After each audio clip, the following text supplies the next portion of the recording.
గజ్వేల్లో రైతుల ధాన్యం కొనుగోలు అంశం రాజకీయంగా వేడెక్కుతోంది. రైతుల వరి ధాన్యాన్ని వెంటనే కొనుగోలు చేయాలని డిమాండ్ చేస్తూ బీఆర్ఎస్ పార్టీ రేపు గజ్వేల్ వ్యవసాయ మార్కెట్ యార్డ్ వద్ద రైతు దీక్ష వంటవార్పు కార్యక్రమానికి పిలుపునిచ్చింది. ఈ సందర్భంగా బీఆర్ఎస్ నియోజకవర్గ ఇన్ఛార్జ్ వంటేరు ప్రతాప్ రెడ్డి కాంగ్రెస్ బీజేపీ ప్రభుత్వాలపై తీవ్ర విమర్శలు చేశారు. రైతులు ఎండల్లో కొనుగోలు కేంద్రాల వద్ద ఇబ్బందులు పడుతున్నారని ఆవేదన వ్యక్తం చేశారు. ప్రతి గింజను ప్రభుత్వం కొనుగోలు చేయాలని డిమాండ్ చేసిన ఆయన అధికారులు స్పందించకపోతే రాజీవ్ రహదారిపై రాస్తారోకో చేపడతామని హెచ్చరించారు. రాష్ట్రంలో వేసంగి సీజన్లో పెద్ద ఎత్తున ప్యాడీ సెంటర్లు ఓపెన్ చేసినప్పటికీ రాష్ట్ర ప్రభుత్వం కేంద్ర ప్రభుత్వం తూతూ మంత్రంగానే ప్యాడీ పర్చేసింగ్ సెంటర్లలో కొనుగోలు చేస్తూ ఉన్నారు. ఇలా గజ్వేల్ నియోజకవర్గంలో ఏ సెంటర్కి వెళ్ళినా కూడా 50 ట్రక్కులు దాదాపు 1000 క్వింటళ్ళు ప్రతి సెంటర్లో స్టాక్ ఉన్నాయి. రాష్ట్ర ప్రభుత్వం ఉత్తమ్ కుమార్ రెడ్డి గారు ఫస్ట్ 1వ తారీఖుకి ప్యాడీ సెంటర్ మూసేస్తామని చెప్పి రైతుల్ని భయభ్రాంతులకు గురి చేస్తున్నాడు. ప్యాడీ సెంటర్లలో బార్దాన్ లేదు, అమాలీలు లేరు, ట్రక్కులు లేవు, రైస్ మిల్ దగ్గరికి వెళ్తే స్టోరేజ్ లేదు. రాష్ట్ర ప్రభుత్వం 2.5 సంవత్సరాల కాలంలో ఒక గోడాం కూడా నిర్మాణం చేయకపోవడం వల్ల రైతులు పండించినటువంటి పంటలు స్టోరేజ్ చేసుకోవడానికి గోడాములు లేకపోవడం వల్ల ఇలా రాష్ట్ర ప్రభుత్వం రైతుల్ని గందరగోళ పరిస్థితుల్లో పెట్టే ప్రయత్నం చేస్తూ ఉంది. కేంద్రంలో ఉన్నటువంటి బీజేపీ ప్రభుత్వం ఎంఎస్పీ డిక్లేర్ చేయడంలో కానీ పండించిన పంటలు కొనుగోలు చేయడంలో కానీ పూర్తి బాధ్యత బీజేపీ ప్రభుత్వానికి బీజేపీ నాయకులకు ఉంటుంది.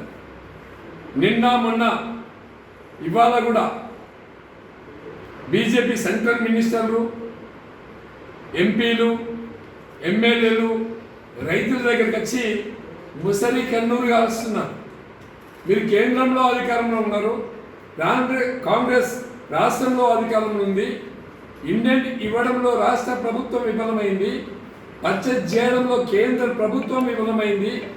మీరు దొంగ అన్నట్లు రైతుల దగ్గరకు వచ్చి ముసలి కన్నీరు కాలుస్తున్నారు.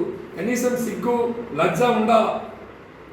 బాధ్యత ఉన్న వాళ్ళే బాధ్యత రహితంగా ప్రజల దగ్గరకు వచ్చి రైతుల దగ్గరికి వచ్చి మాట్లాడుతుంటే సిగ్గు అనిపిస్తుంది. మీకు బాధ్యత ఉంది, మీరు కొనాల్సిన బాధ్యత మీది.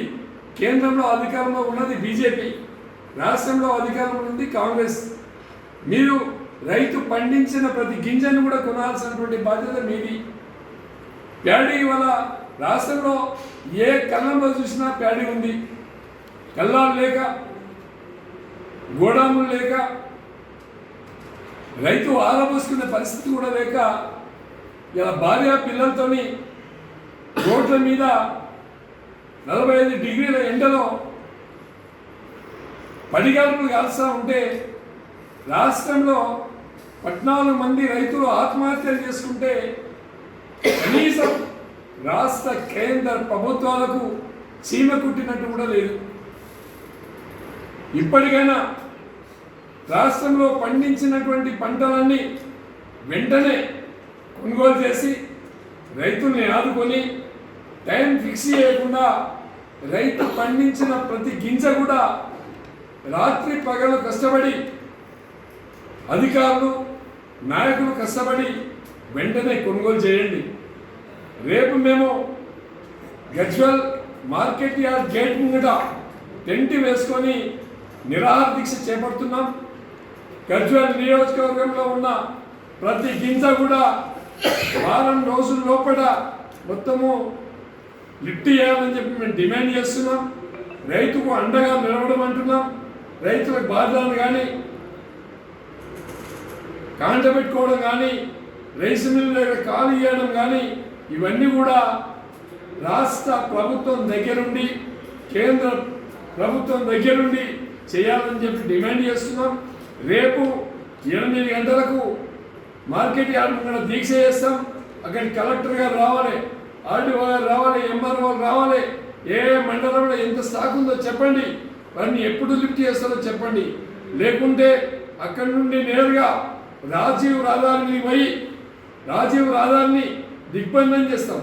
పోలీసు వాళ్ళు కేసులు పెట్టినా భయపడే పరిస్థితి మాకు లేదు. ఎందుకంటే మా పార్టీకి, మా నాయకుడు కేసీఆర్ గారికి రైతులంటేనే వెన్నెముక. రైతుల కోసమే పుట్టింది బీఆర్ఎస్ పార్టీ, రైతుల కోసమే ఉద్యమాలు చేస్తుంది కేసీఆర్ గారు. మరి కేసీఆర్ గారి ఆశయాన్ని మేము కేసులు పెట్టినా భయపడకుండా ఆయన ఆశయాన్ని సాధించడం కోసమే రోడ్ల మీదకి వస్తాం, ధర్నా చేస్తాం, రోడ్లు దిగ్బంధం చేస్తాం, ప్రభుత్వాన్ని కళ్ళు తెరిపిస్తాం. రేపు 8 గంటలకు గజ్వేల్ మార్కెట్ యార్డ్లో వంట వార్పు కార్యక్రమం ఉంటుంది. అక్కడనే నిరాదరణ చేసి మరి ప్రజలందరూ కూడా రైతుల పక్షాన మేము నిలబడతాం, ప్రజల పక్షాన మేము నిలబడతామని చెప్పి ఈ సందర్భంగా తెలియజేస్తూ జై తెలంగాణ, జై కేసీఆర్. సిద్దిపేట జిల్లాలో గ్రామాల భద్రత, సామాజిక మార్పే లక్ష్యంగా పోలీసులు వినూత్న కార్యక్రమాలకు శ్రీకారం చుడుతున్నారు. మన పోలీస్ మన ఊరు కార్యక్రమంలో భాగంగా గజ్వేల్ మండలం అహ్మదీపూర్ గ్రామంలో పోలీస్ కమిషనర్ రష్మి పెర్మాల్ పర్యటించారు. ఈ సందర్భంగా గ్రామంలో ఏర్పాటు చేసిన 25 సీసీటీవీ కెమెరాలు, ఆడియో మైక్ సిస్టమ్ను ప్రారంభించారు. అలాగే ఉచిత వైద్య శిబిరం, వృద్ధులకు చేతి కర్రల పంపిణీ, యువత కోసం వాలీబాల్ పోటీలు నిర్వహించారు. యాంటీ డ్రగ్స్, రోడ్డు భద్రతపై ప్రత్యేక అవగాహన కార్యక్రమాలు నిర్వహించిన సిపి గ్రామాల్లో ఫ్రెండ్లీ పోలీసింగ్ను మరింత బలోపేతం చేస్తామని తెలిపారు. ప్రజలు పోలీసులకు సహకరించి నేరాల నియంత్రణలో భాగస్వాములు కావాలని పిలుపునిచ్చారు. పోలీస్ మన ఊరు అనే ఒక గొప్ప కార్యక్రమాన్ని తీసుకొని మన నియోజకవర్గంలో మొట్టమొదటి కార్యక్రమం మన గ్రామంలో ఏర్పాటు చేసి ముఖ్య అతిథిగా విచ్చేసిన గౌరవ మన పోలీస్ కమిషనర్ రష్మి పెరుమల్ గారికి, మేడం గారికి, గౌరవ ఏసీపీ నరసింహ గారు సార్కి, సిఐ రవికుమార్ సార్ గారికి, ఇతర పోలీస్ ఉన్నత అధికారుల, గ్రామస్తులందరికీ నా పక్షాన స్వాగతం. మన మండలంలో అతిపెద్ద అయిన మన గ్రామంలో పోలీసు వారి సూచనల మేరకు దాదాపు 32 సీసీ కెమెరాలు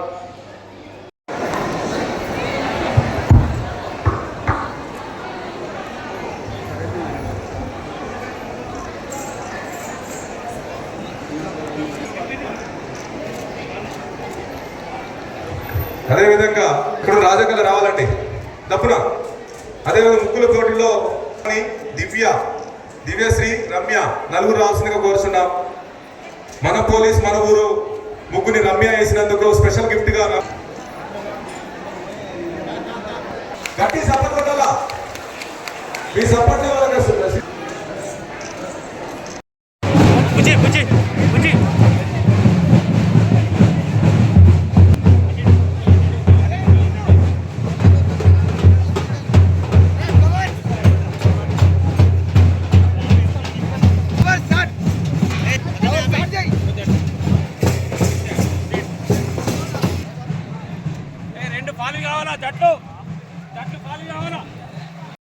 నాలుగు విలేజ్ కంప్లీట్ అయ్యి 5వ విలేజ్ ఇది.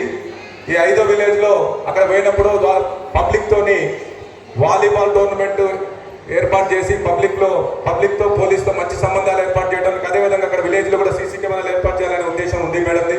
అదేవిధంగా పోలీస్ ఉద్యోగ మిత్రాలు 700 వరకు ఎంప్లాయ్మెంట్, వాళ్ళ నిరుపేద అయినటువంటి వాళ్ళందరూ కూడా ఉద్యోగాలు ఇప్పించి మేడం మంచి ప్రోగ్రాం ఏర్పాటు చేశారు.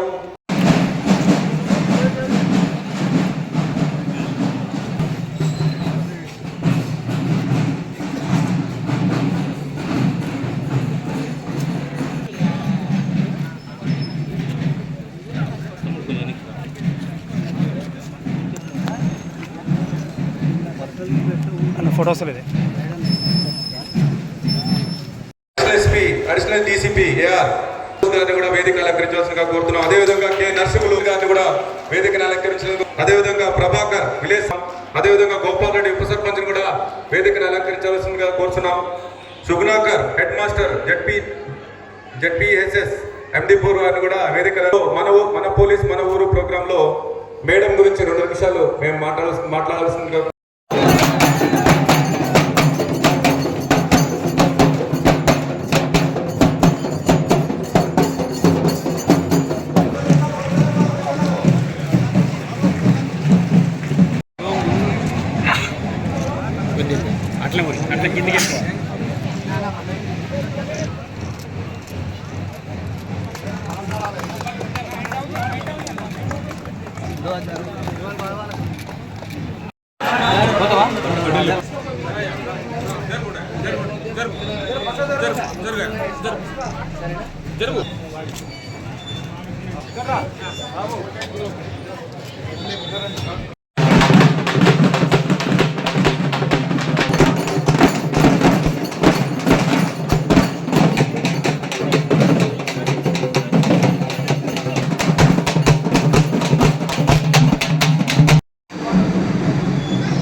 వాళ్ళని చూసుకోవట్లేదని, సరిగ్గా తిండి పెట్టట్లేదని ఇలాంటి కంప్లైంట్స్ తీసుకొని మా ఆఫీస్కి వస్తుంటారు.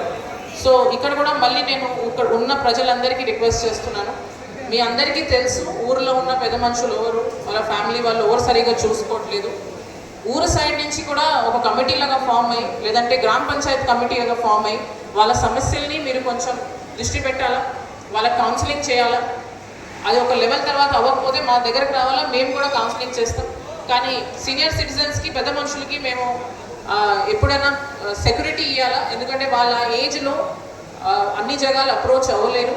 ఇవాళ మేము పెట్టిన మెడికల్ క్యాంప్ కూడా మెయిన్లీ సీనియర్ సిటిజన్స్ కోసమని పెట్టించిన క్యాంప్ అది. వాళ్ళు దూరం ఉన్న హాస్పిటల్కి సరిగ్గా చికిత్స కోసం వెళ్ళకపోతే ఇక్కడికి వచ్చి బేసిక్ వాళ్ళకు ఉన్న సమస్యలు, జాయింట్ పెయిన్స్ అట్లాంటివి ఏదైనా వాళ్ళు వచ్చి చూపించుకొని మందులు తీసుకుంటారనే ఇవాళ పెట్టిన మెడికల్ క్యాంప్. ఇంకేదైనా ఇష్యూ మీరు మా దృష్టికి తీసుకుని రావాలనుకుంటే మీరు ఇవాళ మాకు చెప్పొచ్చు.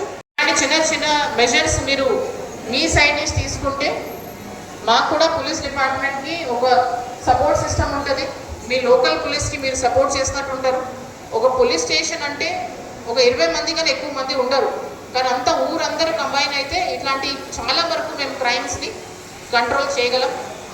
సో దీంతో పాటు ఇప్పుడు ఇక్కడ చిన్నపిల్లలు చాలామంది ఉన్నారు, స్కూల్స్ ఇంకా స్టార్ట్ అవ్వలే. ఈ ఊర్లో ఏదైనా చెరువులు, వాటర్ బాడీస్, నీళ్ళు ఉన్న జాగాలు ఎక్కువ ఉన్నాయంటే వాళ్ళకి స్విమ్మింగ్, ఈత రాదు అంటే మీరు కొంచెం ప్రికాషన్స్ తీసుకోవాలండి. ఊరు వాళ్ళు చాలా వరకు యాక్సిడెంట్స్ అవుతున్నాయి, డ్రౌనింగ్ రిలేటెడ్ యాక్సిడెంట్స్ అవుతున్నాయి. సో చిన్నపిల్లలు ఎక్కడైనా స్విమ్మింగ్కి, ఈతకి వెళ్తున్నారంటే మీరు అక్కడ ఉన్న పెద్ద మనుషులు ఉండాలా. స్విమ్మింగ్ రాని వాళ్ళకి వాటర్లో దిగనీయద్దు, లేదంటే ఎవరైనా పెద్ద మనిషి వాళ్ళకి ఫస్ట్ నేర్పియాల. అట్లా లేకుండా మీరు పిల్లల్ని వదిలేస్తే ఇలాంటి యాక్సిడెంట్స్ జరుగుతాయి. మరి కథ చెప్పుకున్నా మరి వాడేద్దా తొమ్మిది గారు ముచ్చడి దిగే ఏమైంది రా, ఒక ఇట్లాంటి ఒక్కొక్క తల్లి ఉంటే ఒక సంచలనం తింటుంది. ఏమైందమ్మే వాడు నేను దోస్తులము నిన్న కాక మొన్న మంచివేలు ఇంద్రాబాద్ చివరిస్తాన ప్రోగ్రామ్ పోయినాము. నాకు తిరుగుడు సోకాయ అట్లా తిరుగుతుంటే ఫంక్షన్ 2 చీరలు కనబడి అందరికి ఏమో తిరుగుతే కాలు కూస్తాయి, మీకు కూర్చుంటే కాలు కూస్తాయి. 2 చీరలు కనబడితే 2 ఇద్దరం సేమ్ ఉన్న, వాడి భార్య వాడు, నా భార్య నేను. వారి మంచిగా పైసలు కట్టిర్రా, వాడి పైసలు వాడే కట్టుకున్నా, నా పైసలు నేనే కట్టుకున్నా. వారి ఏమైందిరా మరి అన్న? అయితే ఏమైందంటే 2 చీరలు తెచ్చుకున్నాం, ఎవరింటికి వాళ్ళకి వెళ్ళిపోయినాం. నిన్న కాక మొన్న మా ఇంటి ముందు బోరింగ్ కాడ సిగలు పట్టుకొని గుట్టురు భార్యలంట నీళ్ళ కాడ. సిద్దిపేట జిల్లా గజ్వెల్లోని శ్రీ హరిహరపుత్ర అయ్యప్ప స్వామి ఆలయ కమిటీ పాలకవర్గం 2026 ఎన్నికల షెడ్యూల్ను ఆలయ నిర్వాహకులు ఘనంగా విడుదల చేశారు. జూన్ 7న ఎన్నికలు నిర్వహించనున్నట్లు ప్రకటించిన కమిటీ శాశ్వత సభ్యులందరికీ ఓటు హక్కు కల్పిస్తున్నట్లు తెలిపింది.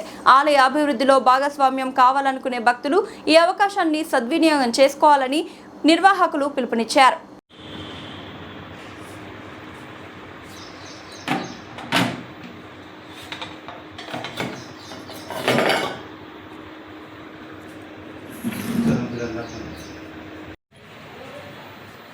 ఓం శ్రీమాత్రే నమః.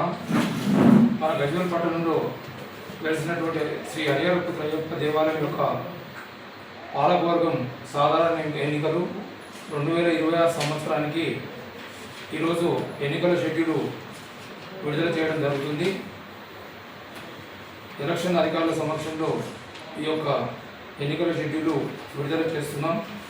నామినేషన్ పత్రముల స్వీకరణ తేదీ 27/5/26 నుండి 28/5/26 సాయంత్రం 5 గంటల వరకు. నామినేషన్ పత్రముల పరిశీలన తేదీ 29/5/2026 ఉదయం 11 గంటలకు.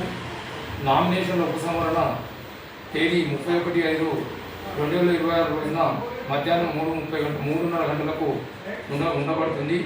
అలాగే ఎన్నికల్లో పోటీ చేయ అభ్యర్థుల వివరాల ప్రకటన 31/5/2022 రోజు సాయంత్రం 5 గంటలకు ప్రకటించబడుతుంది. ఎన్నికలు జరుపు తేదీ 7/6/2026 ఆదివారం నాడు ఉదయం 9:30 నుండి సాయంత్రం 4:30 వరకు జరపబడును. ఓట్ల లెక్కింపు అదే రోజు తేదీ 7/6/2026 నాడు సాయంత్రం 5 గంటల నుండి చేపట్టబడి విజేతలను ప్రకటించబడుతుంది. ఇది ఎన్నికల షెడ్యూలు. ఈ ఎన్నికల షెడ్యూల్ను దేవాలయ ప్రాంగణంలో ప్రకటన చేయబడింది. అలాగే నోటీస్ బోర్డులు కూడా వేయడం జరిగింది. అలాగే ఓటర్ లిస్టు కూడా ఈ యొక్క ఆలయ ప్రాంగణంలో నోటీస్ బోర్డు పైన ప్రచురించబడింది. దయచేసి గౌరవ శాసనసభ్యులు దేవాలయ శాసనసభ్యులందరూ కూడా గమనించి ఈ యొక్క పవిత్రమైనటువంటి దేవాలయంలో పోటీ చేయదలసినటువంటి అభ్యర్థులు ఈ విషయాలను గమనించి సహకరించి ఈ ఎలక్షన్స్ సజావుగా జరగడానికి మా ఎన్నికల అధికారులు మీ అందరూ కూడా విజ్ఞప్తి చేస్తున్నాం. ఓం శ్రీ స్వామియే శరణమయ్య. సిద్దిపేట జిల్లా గజ్వేల్ సమీపంలోని బెజగామ గ్రామంలో వెలిసిన అతి మహిమాన్విత శ్రీ మహిషాసురమర్దిని అమ్మవారి ఆలయం పునర్నిర్మాణ పనులు వేగంగా కొనసాగుతున్నాయి. రాబోయే ఆగస్టు నెలలో అత్యంత వైభవంగా జరిగే అమ్మవారి మహాజాతరకు భారీ ఏర్పాట్లు చేస్తున్నారు. ఈ జాతర చూడడానికి 2 కళ్ళు చాలవు అంటూ భక్తులకు ఆలయ నిర్వాహకులు ఆహ్వానిస్తున్నారు. గజ్వేల్ నుంచి కేవలం 7 కిలోమీటర్ల దూరంలో ఉన్న ఈ పుణ్యక్షేత్రానికి భారీ సంఖ్యలో భక్తులు తరలి వచ్చే అవకాశం ఉంది.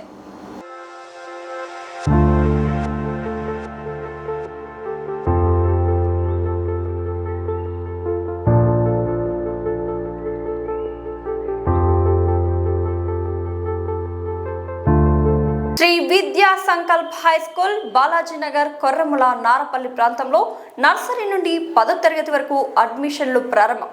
విద్యార్థుల సమగ్ర అభివృద్ధిని దృష్టిలో ఉంచుకొని ఆధునిక సదుపాయాలతో మా పాఠశాల ముందంజలో ఉంది.